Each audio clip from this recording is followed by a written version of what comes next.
근데 이 주는 상과 어떤 차이가 있었느냐? 전 그걸 주의 인간혁명, 정치혁명이라고 부르는데요.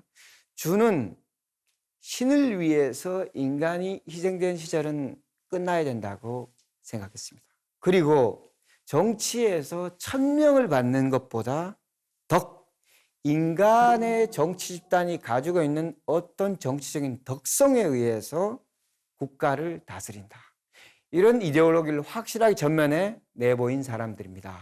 봉건 시스템 하에서는 주 왕실이 천하를 마음대로 주무를 수가 없습니다. 주무를 수가 없으니까 이념으로 세우는 겁니다. 근데 왕이 왜 중심축이 되지? 바로 덕입니다. 덕정을 펼치면은 나라가 안정될 것이다. 근데 덕의 개념은 특이한데요. 덕이라는 것은 인간의 덕성도 있지만 베풀어 준다는 뜻입니다. 베풀어 준다. 베풀어 주는 것으로 국가는 선다.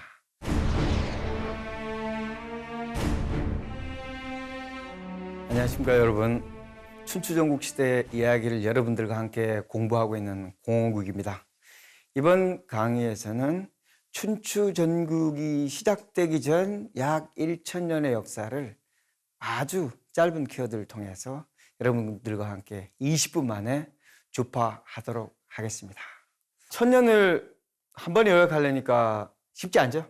일단 한번 요약을 한번 해보겠습니다. 역사 이전이지만 실제로 존재했던 하나라, 이제 BC 16세기 이전의 어떤 하나라, 그 다음에 역사에 존재하는 BC 16세기부터 그리고 BC 11세기까지 존재했던 상나라, 신정일치라고 말했던 상나라, BC 11세기부터 봉건제와 종법제로 전체를 다스렸던 중국 황하의 동쪽 끝에서 서쪽 끝까지를 다스렸던 주.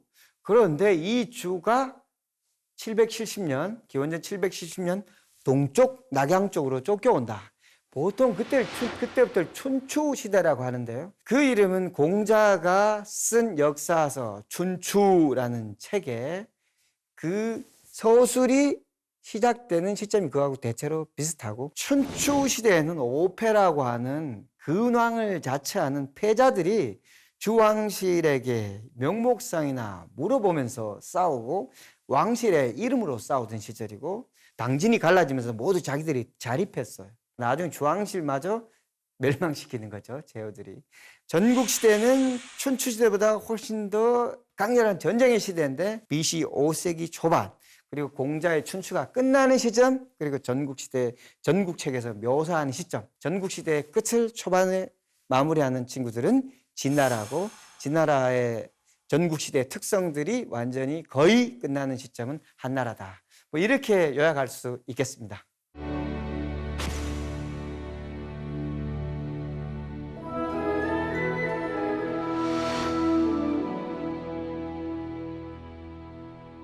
오늘의 키워드는 신이냐 인간이냐입니다.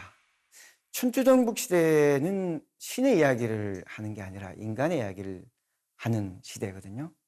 여러분들 일리아드, 오디세이 좋아하시죠?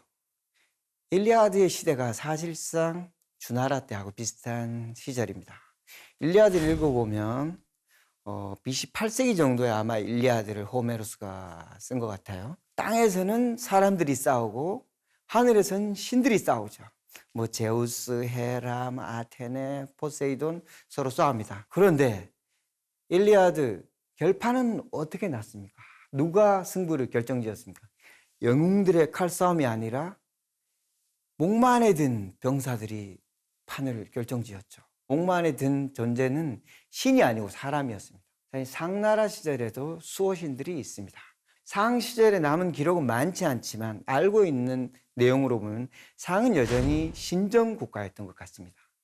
상이라는 나라는 지금 오늘날의 하남성, 항화 중류 정도에 있었던 거대한 집단인데, 이미 군대를 가지고 있었고 징세를 하고 멀리 원정을 나갈 수 있는 분명한 국가였습니다. 상에 남아있는 문헌들, 갑골문을 보면 대부분 이런 내용들입니다.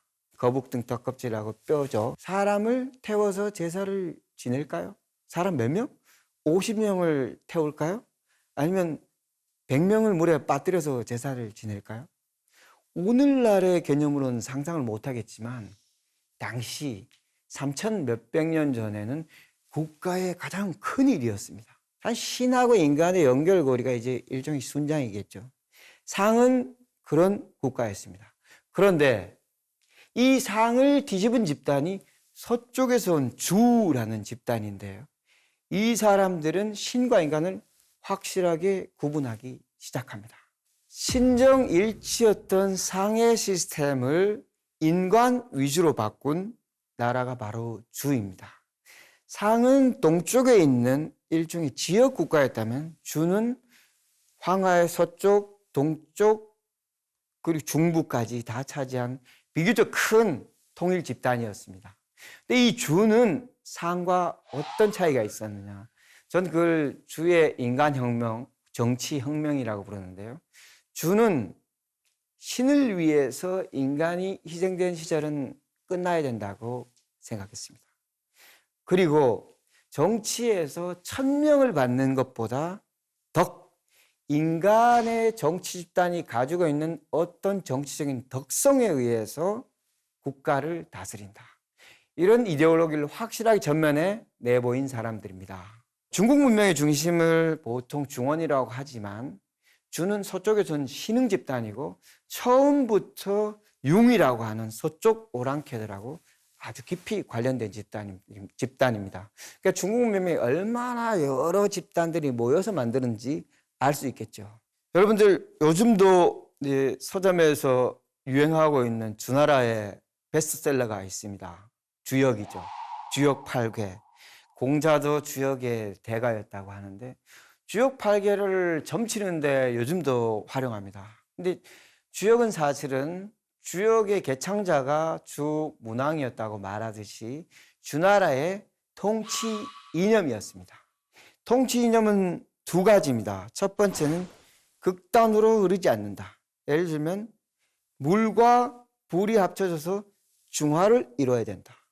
하늘에는 바람이 있고 땅에는 산이 있는데 그것이 합쳐져서 큰 힘을 이루지만 나중에 극단으로 다시 흐르지 않아야 된다. 그리고 그 중심에 왕이 있다. 왕은 일종의 균형추다. 그 이념과 훗날 완전한 전제주의 이념하고는 상당히 다릅니다. 그 다음에 또 뭐가 있을까요? 주례. 주례의 개념은 왕이 중간에 있고 그 다음에 춘, 하, 추, 동 네 개의 관직이 있습니다. 지상을 다스리는. 그러면 왕이 동서남북을 평정하는 사람이 아니라 동서남북이 왕을 따라 돌게 돼 있는 이 시스템입니다. 주나라가 어쨌든 왕실을 세우고 초보적인 통일 국가를 만들었는데 왜 봉건제를 하고 종법 시스템을 만들었을까? 간단합니다. 주나라는 연합체였어요. 연합체. 희성, 강성, 영성 또 다른 연합체가 있습니다. 주무왕이 상을 넘어뜨릴 때 거의 10개에 달하는 연합 집단들의 이름이 나와요. 주 자체도 연합체였습니다. 주 하나로는 상을 넘어뜨리지 못해요. 근데 연합체를 상을 넘어뜨린 후에 그 전리품을 분배해야죠.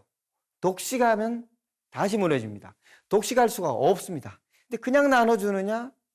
네트워크인데 층차적인 네트워크다.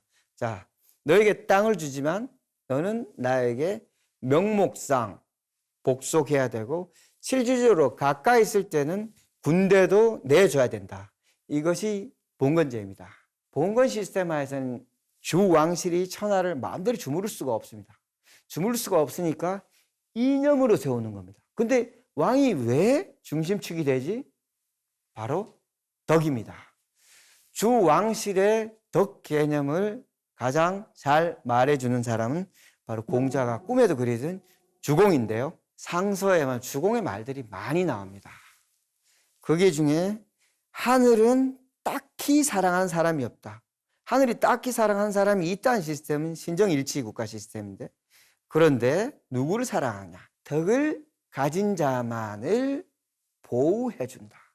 그러므로 덕정을 펼치면은 나라가 안정될 것이다. 근데 덕의 개념은 특이한데요. 덕이라는 것은 인간의 덕성도 있지만 베풀어 준다는 뜻입니다. 베풀어 준다.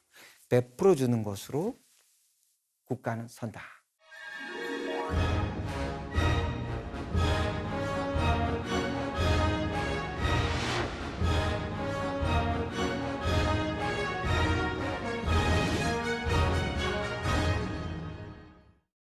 제가 이야기를 할 때 춘추전국 시대를 이야기할 때 진, 제, 초 등등등 이야기를 하는데 객관적인 조건을 알아야 된다고 계속 강조를 했습니다. 근데 이 객관적인 형세가 만들어지는 시절이 바로 춘추전국 시대 이전의 주나라 때인데요. 주는 서쪽, 오늘날의 섬서성의 더 서쪽에서 온 집단인데 주가 당을 무너뜨리고 봉건제를 실시할 때 몇 개의 원칙을 가지고 봉건제를 실시했습니다. 첫 번째, 경기지역. 경기지역도 또 우리말하고 똑같네요. 그렇죠? 왕실을 둘러싼 지역을 경기지역이라고 합니다.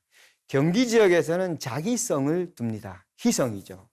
경기지역에는 희성을 둡니다.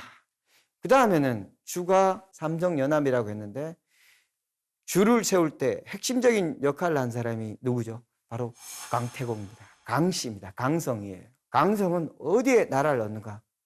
저 멀리 제 나라 동쪽 끝으로 갑니다. 왜 동쪽 끝으로 가지? 강성이 사실은 주나라의 왕성의 모족이 강성이었어요. 근데 왜 동쪽으로 보내지? 멀리 보내는 겁니다. 멀리. 개척하라. 그렇지만 우리에게 위협이 되는 행동은 하지 마라. 그 다음에 또 하나 집단이 있는데 영성입니다. 나중에 춘추전국을 첫 번째로 마무리하는 진나라의 왕족의 성이 영성입니다. 이 친구들은 왕의 원래 근위 용병 집단이었어요. 전체적으로 말하면. 근데 이 친구들은 적당한 거리에 둔다. 동쪽, 남쪽, 동남쪽으로 작은 나라들에게 영성을 봉해줍니다. 그래서 크게 세 무더기로 이렇게 나누는데 중요한 건 앞으로 지형을 느껴봐야 됩니다. 장강 쪽에는 그쪽은 주나라 공실에서 직접 분봉을 못했습니다.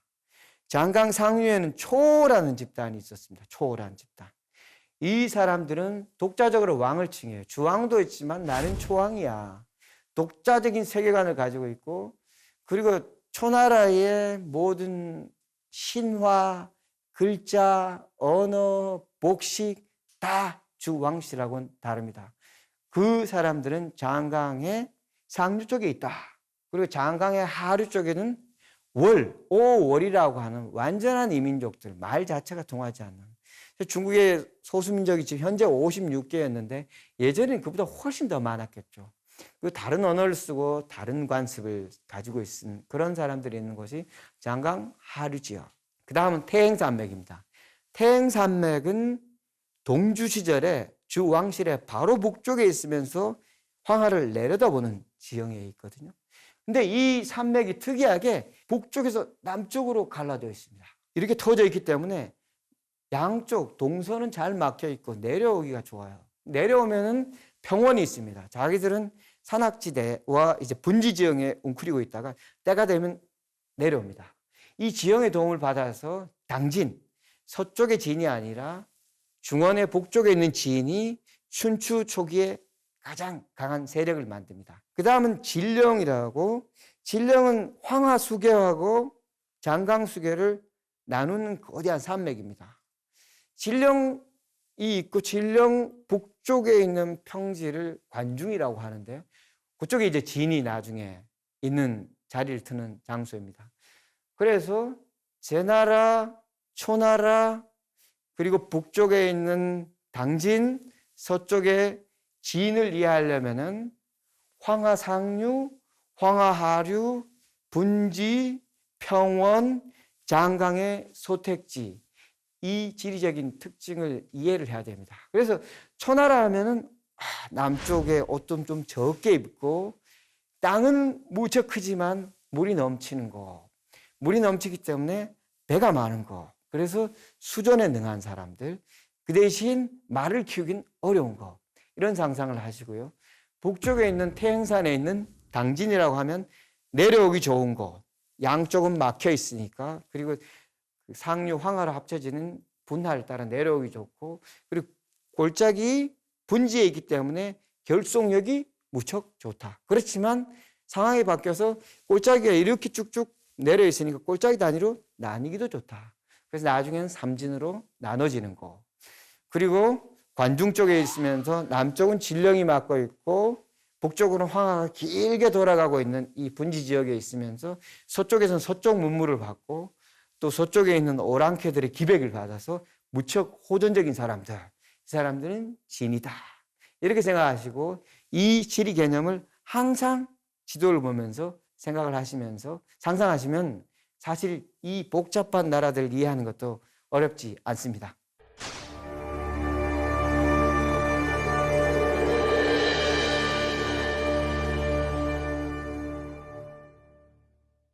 물론 저는 사실이 아니라고 봅니다만은 주왕실의 동주로 쫓겨날 때 그런 고사가 있죠. 포사의 고사. 아름다운 여인이 주왕에게 사랑을 받았는데 이 여인이 아주 냉랭했다. 그래서 주왕이 좋아하기를 봉화를 울리면 이 여인이 봉화를 보면서 포사란 여인이 아주 하하 웃더라. 그래서 봉화를 자주 울렸더니 결국 이번에 또 봉화를 재미로 울리는구나. 제후들이 안 오니까 융이 줄을 쳐서 결국은 주가 도망가게 됐다. 사실은 포사는 거짓말이겠지만 주가 봉화를 열심히 올렸는데 제후들이 안 왔다는 건 사실이겠죠. 소화가 안 되는 거죠. 사통팔달하게 되고 국가가 자기의 이념을 지방으로 뿌릴 수 있을 때가 드디어 통일국가가 출현하는데 주는 그게 아니었다. 주는 그 정도가 아니었다. 그러니까 주가 동쪽으로 올 때는 대개 4개의 국가가 전체 판도를 좌우하고 주왕실은 명목만 있었다. 이렇게 보시면 될 것 같습니다. 오늘 여러분 강의 잘 들으셨는지 모르겠습니다. 다음 시간에는요. 훨씬 재미있습니다. 다음 시간부터는 체제를 달리해서 주인공이 등장하고 주인공에 관련된 재밌는 이야기를 하고 그 재밌는 이야기 속에 역사의 분석 요소들을 숨겨서 재미있게 은연중에 이야기하도록 하겠습니다. 고맙습니다.